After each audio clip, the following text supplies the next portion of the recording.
Welcome back.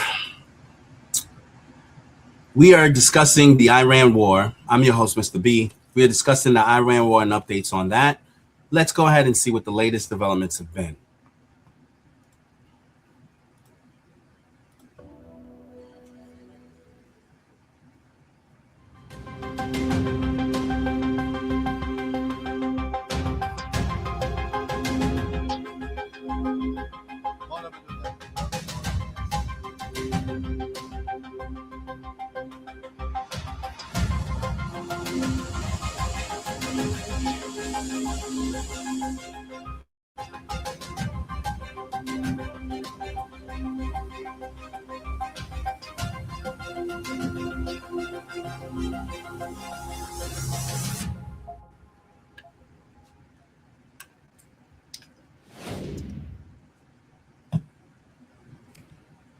For weeks, the Strait of Hormuz was the symbol of this war. It represented escalation. It represented fear. It represented the risk of global economic shock. Tonight, it may represent something else, a possible turn towards de-escalation. And why do I say that? Because Iran says the Strait of Hormuz is now open. You heard that right. After nearly 7 weeks of conflict and disruption, Tehran has opened Hormuz to commercial shipping. The announcement came from Iran's foreign minister. His name is Abbas Araghchi. In a post on X, Araghchi said, and I'm quoting here, in line with the ceasefire in Lebanon, the passage for all commercial vessels through the Strait of Hormuz is declared completely open for the remaining period of ceasefire on the coordinated route as already announced by Ports and Maritime Organization of the Islamic Republic of Iran. So that is the big development tonight. And it was quickly acknowledged by US President Donald Trump. He appears to be on a posting spree today. In a post on his social media platform, Truth Social, Trump said the strait was fully open and ready for passage. He says Tehran has agreed to never close the strait again. But he also made another point. Washington's blockade of Tehran's ports will continue. Let me read that post for you as well. The Strait of Hormuz is completely open and ready for business, but the naval blockade will remain in. I just got an urgent email that needs a detailed response. Watch me handle it in under 1 minute with Whisper Flow. Okay, so hi, Sarah. Thanks for flagging this. Here's what such time as our transaction with Iran is 100% complete, this process should go very quickly, in that most of the points are already negotiated. The last line is the one to watch. Most of the points are already negotiated, he says. If that is accurate, it suggests both sides may now be moving to final stage bargaining. To once again give you some context, the Strait of Hormuz is a critical global oil route. Around 1/5 of the world's oil trade passes through it. When Iran disrupted trade through this critical artery, oil prices jumped. Shipping risks rose. And today's announcement had an immediate impact. Oil prices dropped by more than 10%. In fact, even Wall Street's main stock indices jumped at the opening bell, indicating the optimism around a peace deal. But there's an important catch. The strait may be open, but the US blockade on Iranian ports is still in place. So this is not a full return to normalcy, it is a partial easing. At the same time, Trump claims the United States and Iran are working to remove sea mines from Hormuz. If true, that would suggest limited coordination even as pressure continues. And that tells you something important. Negotiations may be moving forward, but leverage is still being kept in place. And look at the timing. The prospect of a second round of US-Iran talks continues to grow. Washington says contacts are active. Donald Trump says a deal is within reach. And he says fresh talks could happen as soon as this weekend. Listen to this. The next in-person Probably, maybe over the weekend. Are you considering extending the ceasefire with Iran? With who? With Iran. We're doing very well, I can tell you. Maybe it'll happen before that. I'm not sure it needs to be extended. Just so you know, Iran wants to make a deal, and we're dealing very nicely with them. So the tone from the White House is clearly more optimistic. Only days ago, the question was whether talks would resume. Now the question is how quickly they can produce results. Trump has also gone further than that. He says the war with Iran could end soon. I will say the war in Iran is going along swimmingly. We can do whatever we want. And it should be ending pretty soon. It was perfect. I mean, it's perfect. It was the power we have, our military. We have the most powerful military anywhere in the world. I built it 4 years, my first 4 years. Now, Trump has also said that if a deal is signed in Islamabad, he may personally go to Pakistan for it. Would you ever go to Pakistan to seal the deal yourself? I would go to Pakistan, yeah. Pakistan has been great. They've been so good. Islamabad, I might go. Yeah. If the deal is signed in Islamabad, I might go. The field marshal has been great. The prime minister has been really great in Pakistan. So I might go. They want me. Now, to put this into perspective for you, Islamabad hosted the first round of talks last weekend. That round did not produce a deal, but it kept the process alive. And it is still being seen as the most likely venue for round 2. Pakistan's Army Chief Field Marshal Asim Munir has been in Tehran since Wednesday. He has met Iranian President Masoud Pezeshkian and other senior officials. Pakistan's Prime Minister Shehbaz Sharif is also now in Turkey. That follows visits to Saudi Arabia and Qatar, so multiple channels are now active.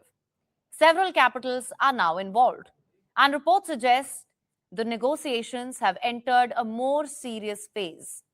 United States and Iranian officials are said to be discussing a 3-page framework to end the war. One key idea under discussions is that the United States could release billions of dollars in frozen Iranian funds. In return, then, Iran would give up most or all of its enriched uranium stockpile. Iran's uranium stockpile has been at the center of this crisis. Washington wants it neutralized, but Iran wants economic relief first.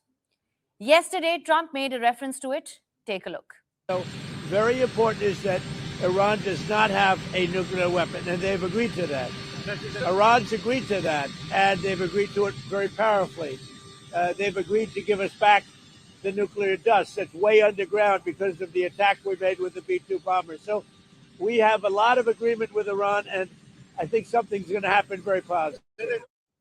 Meanwhile, reports say other options are also set to be on the table. Part of the stockpile could be moved to a third country.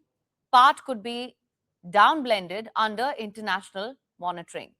But the differences remain, especially over future enrichment. The United States wants a longer freeze.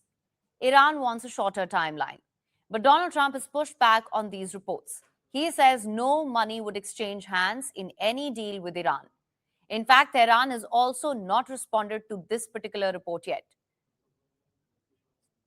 But by now, I'm sure we all know the Iranian position already. Just to recap this for you, Tehran says its nuclear program is peaceful.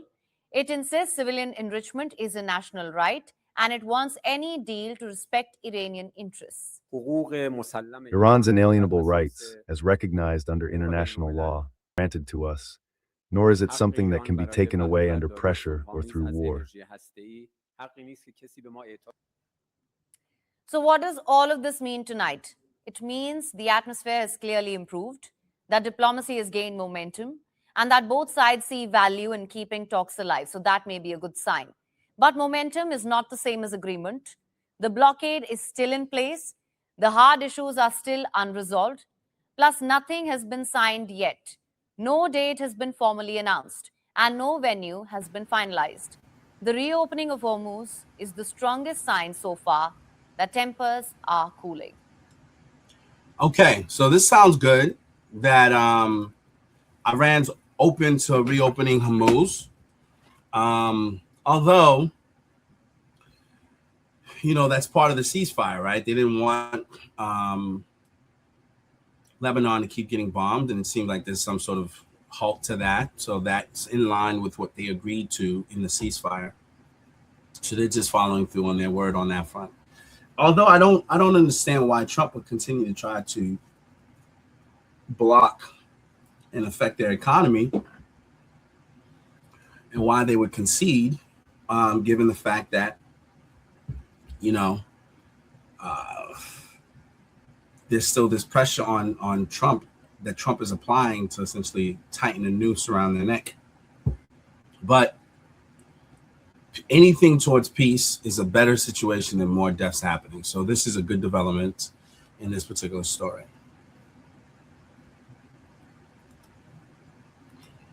But the real test now is simple.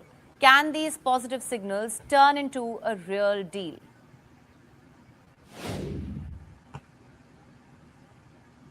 So it's 9:13 p.m. Indian Standard Time, and less than a day into the 10-day ceasefire between Israel and Lebanon, the truce is already seeing cracks. The Lebanese army is reporting multiple violations. Hezbollah says it is keeping its finger on the trigger, and Israeli troops remain deployed in southern Lebanon, fueling fears that Israel may be preparing to permanently reoccupy southern Lebanon. The truce may have stopped bombs on Beirut, but will this truce hold? Because what happens here does not just stay here. This ceasefire is important for US President Donald Trump. Finding himself unable to get out of an unpopular war, Trump needs a win, and he needs a win fast. Just hours ago, in a Truth Social post, Trump denied reports of a US-Iran deal involving the transfer of highly enriched uranium in exchange for $20 billion in frozen assets. He rejected Iran's attempt to link this deal to the Lebanon ceasefire, stating that the United States would address the Hezbollah situation separately. Trump added, and I'm quoting here, Israel will not be bombing Lebanon any longer. They are prohibited from doing so by the United States. Remember, Iran had insisted that any agreement with the United States must also include Lebanon. Already, the truce between the United States and Iran is on shaky ground. This parallel conflict in Lebanon feeds into the larger context. Trump hopes the Lebanon truce will give him more breathing space to navigate the end of the Hormuz crisis and wind down the Iran war. Get back, get back, get back, get back!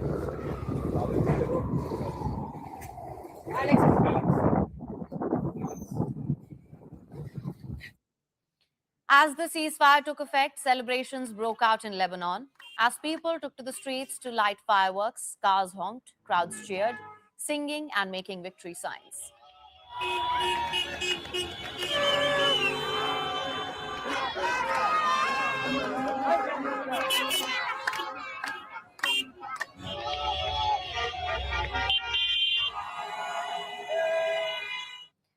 The Lebanese army told residents of the south not to return, citing several Israeli acts of aggression. Nonetheless, footage from the ground early morning showed packed cars heading southwards along Lebanon's coastal highway right before dawn. Many of these were people who had fled their homes and amid sweeping Israeli evacuation warnings. Now, with the truce, they hope to return to their homes, even if that meant undertaking perilous journeys, like crossing the remains of a bridge severely destroyed in Israeli airstrikes. Despite that the Hezbollah and Nabi Berri told people not to come back directly to their villages and to wait a bit, but their love for their lands and houses and their attachment to them pushed them to go back there despite the fire threats, to go back to their houses and lands. We have children. Kids got scared, so we came here to feel secure, and we hope to come back to our houses. We were waiting for this moment, but we are still hesitant, as sometimes they tell us, yes, go, sometimes no. Across the border in Israel, the military's Home Front Command had not yet removed restrictions on civilian movements in vulnerable border areas. Still, some civilians there were daring to hope for a return to a more normal life. We've been at war for 3 years now, and I don't see an end to it. We're hoping things will be okay, especially since everyone my age is in the reserves. But it's already been going on for 3 years. I believe that it is the best interest of Lebanon and Israel to have a ceasefire, and hopefully both countries will be wise enough to hold it.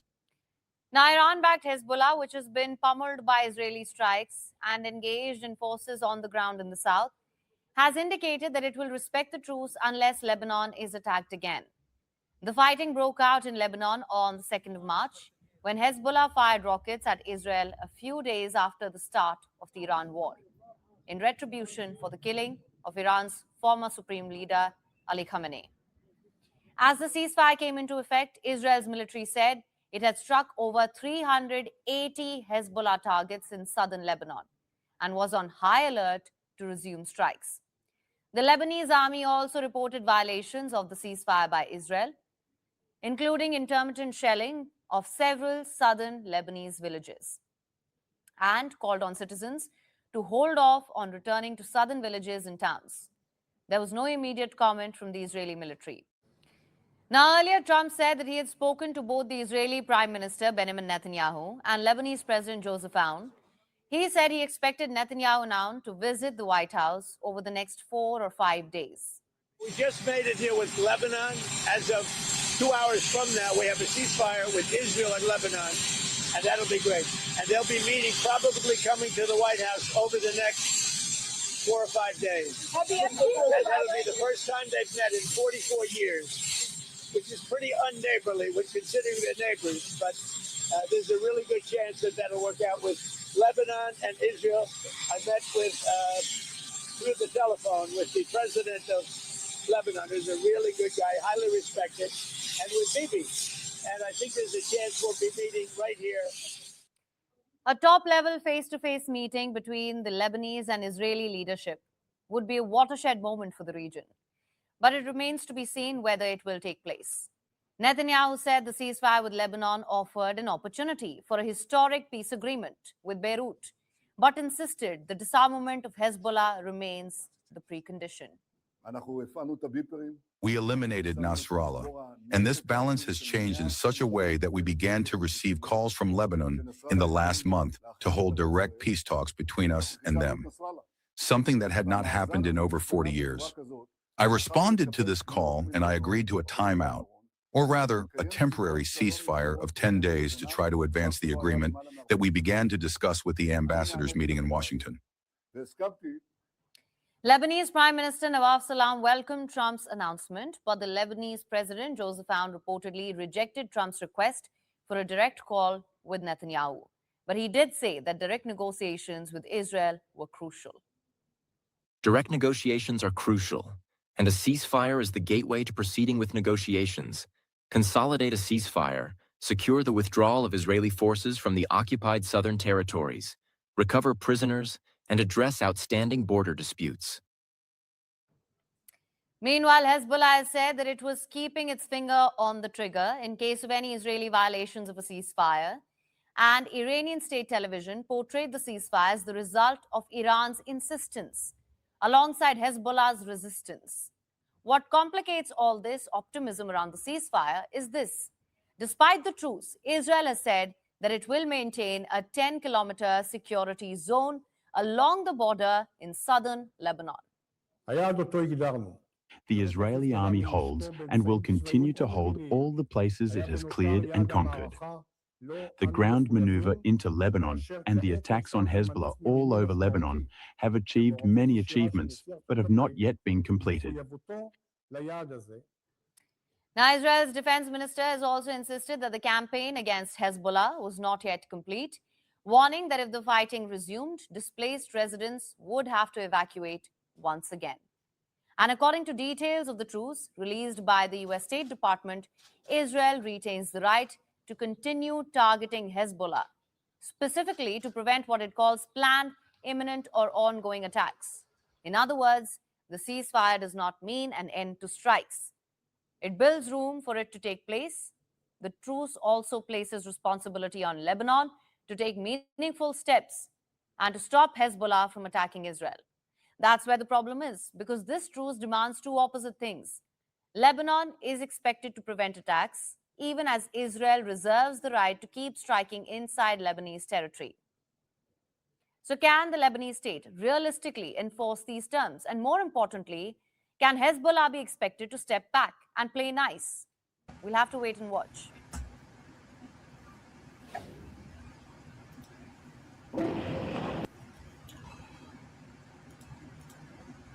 Okay, so it seems like there's some positive developments taking place between Israel and Lebanon. they're having conversations. Obviously, it's hard to ever come to a place of peace when you can't agree to talk. So sometimes a conversation is necessary, but that is a positive development. And it seems like Donald Trump is kind of playing a part in making sure the two men can sit down and have a conversation. Whether it holds up still remains to be seen, but so far, people aren't being bombed tonight, so that's a good thing. And hopefully the two countries can come to terms. All right, let's continue.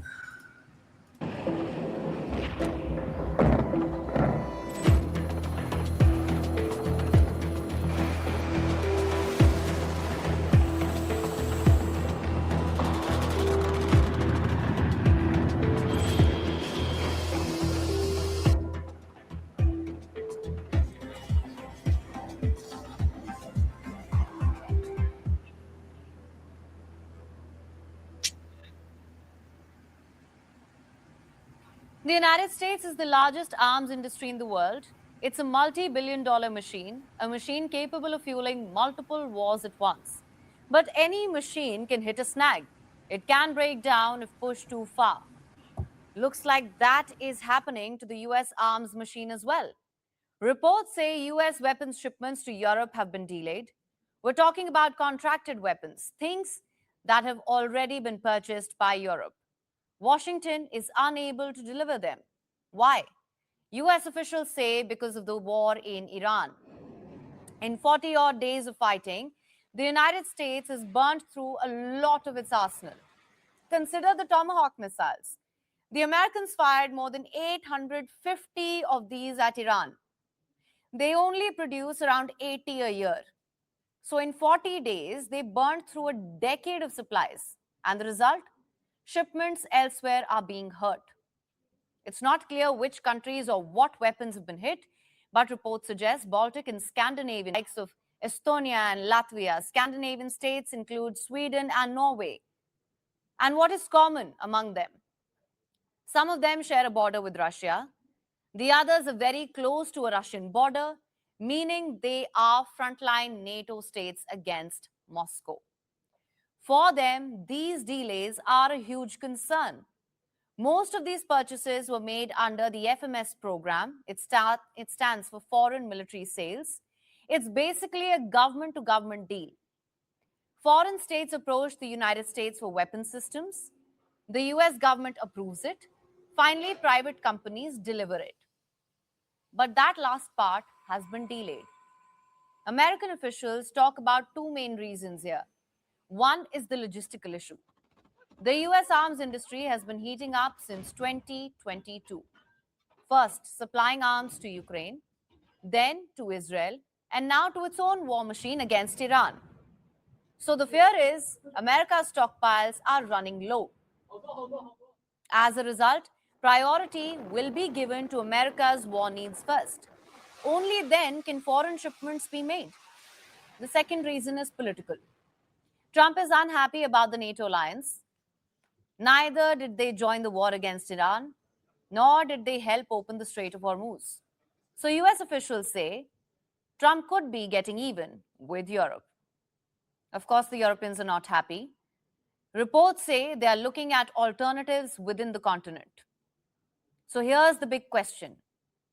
How serious is the US production gap? From the looks of it, pretty serious. Washington is looking at auto companies to plug the gap. Defense officials have met with senior executives from Ford and General Motors. They want to see if the car makers can help out. How? By making vehicles, munitions, and components.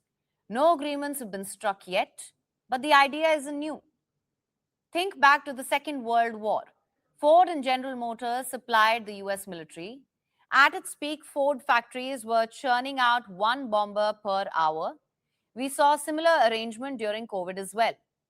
Ford shifted to making PPE kits en masse. Now, just to be clear, the United States isn't asking these companies to make entire weapons. They want them to pitch in with parts and components, basically to speed up the supply chain. The question is, will it work? That depends on how quickly these companies can adapt, how quickly the factories can be updated, Either way, this push is an indicator of how desperate the United States is. Trump made his first move in January. He stopped US arms makers from issuing dividends. They could do so only if they expanded their output. Lockheed Martin responded by increasing production of Patriot missiles. It's basically all hands on deck in the United States. Some reports say it could take 5 years to replenish the stocks to reach the pre Iran war levels. So expect the United States to focus inward in the coming months and years. If you're a US ally, now is the time to look elsewhere. If you're a US rival or arms competitor, now is the time to cash in.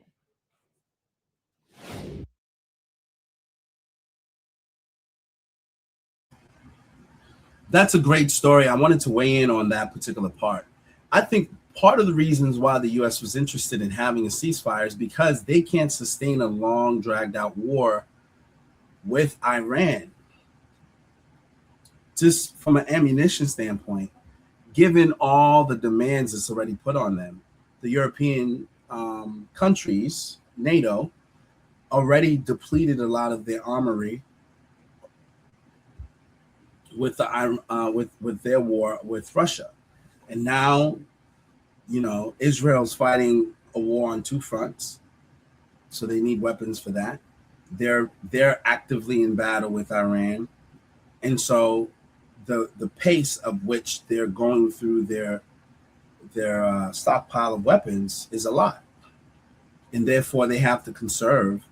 So now that means the Europeans is not going to be able to have some of the shipments, because as more and more bullets and missiles and things are being made, they need to be allocated probably to the more active war zones.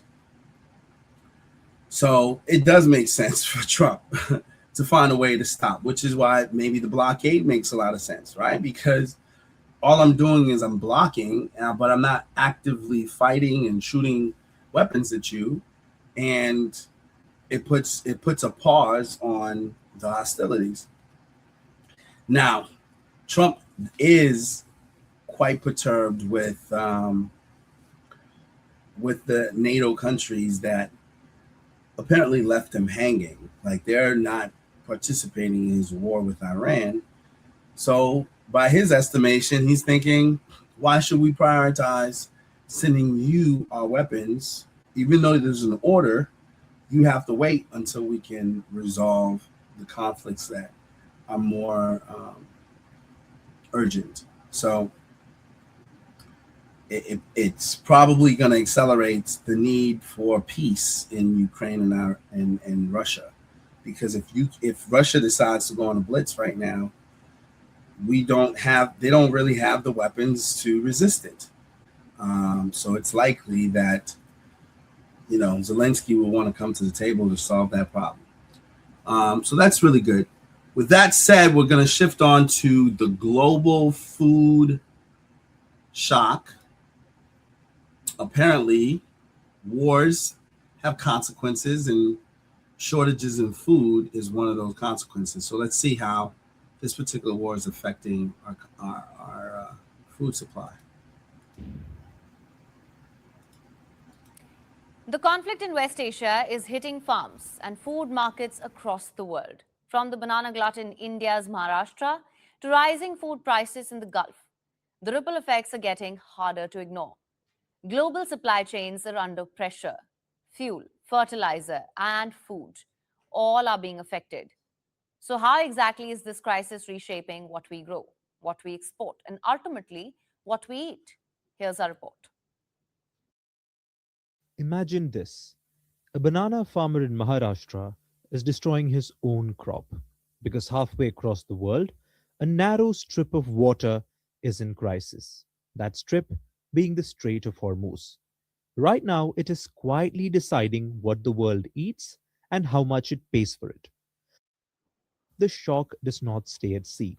It travels straight to your plate. Let's start with India.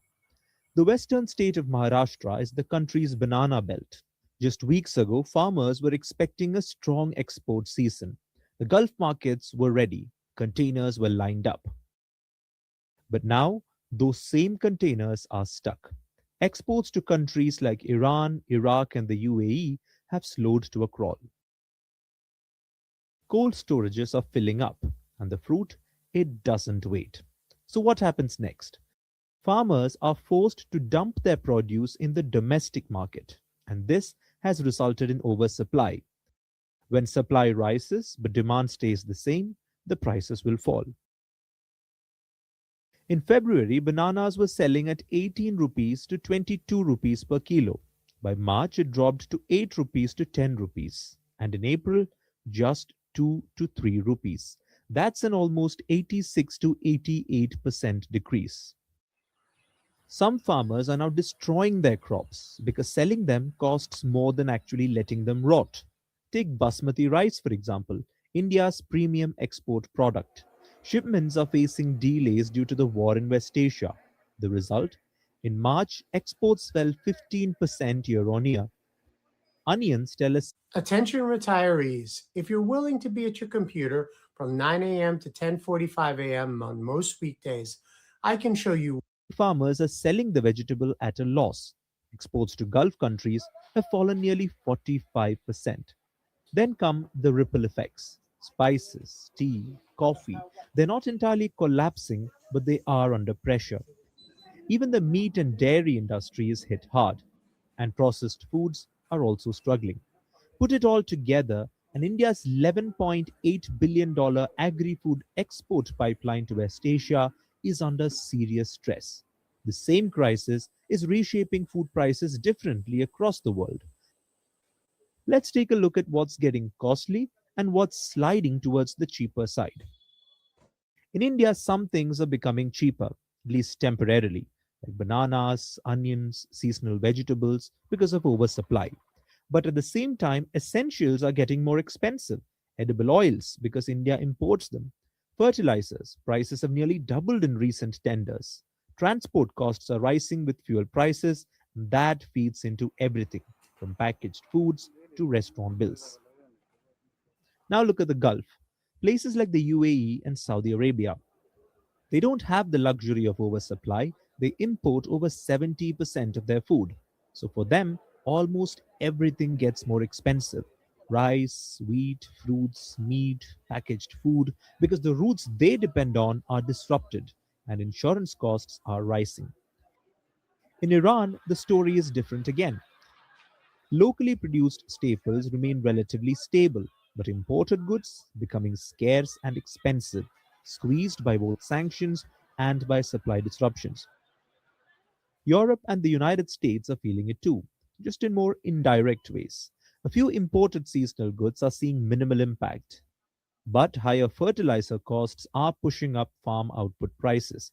That trickles down into processed food, dairy, and even bakery products. So, what started as a naval standoff is now a global food story, with consequences that are landing quite literally on dinner tables around the world.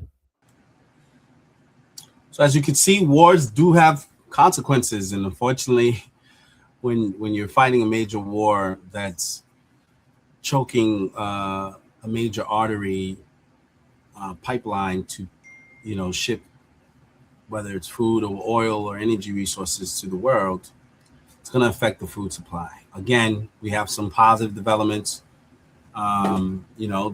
That with the reopening of the Strait of Homuz, hopefully it should start to ease some of the tension. So we will continue to, remain prayerful that that peace stays in place and that, we can replenish those areas that's been affected the most.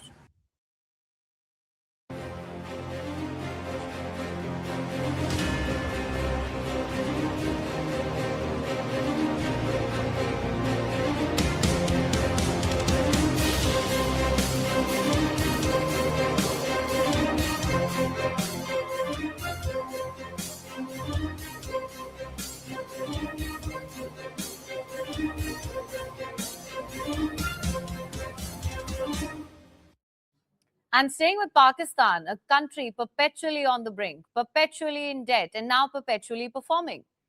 Because what is happening in Pakistan today is not policy, it's theater. elaborate, expensive, desperate theater, with Donald Trump sitting in the front row and Islamabad doing everything it can to make sure he applauds. Let's begin with the crypto move. This week, the State Bank of Pakistan lifted its 8-year ban on crypto banking. These are the details. Pakistani banks can now open accounts for licensed crypto companies. Until now, this wasn't possible. Crypto firms were cut off from the banking sector. This ban was imposed back in 2018, but now it has been lifted. Banks can open accounts and offer other services to crypto companies. Having said that, there is a crucial rider. The banks themselves cannot enter this business. They cannot buy, hold, or trade crypto, not using their own funds or using customer funds. Nonetheless, this is a huge boost, one that could significantly expand Pakistan's crypto scene.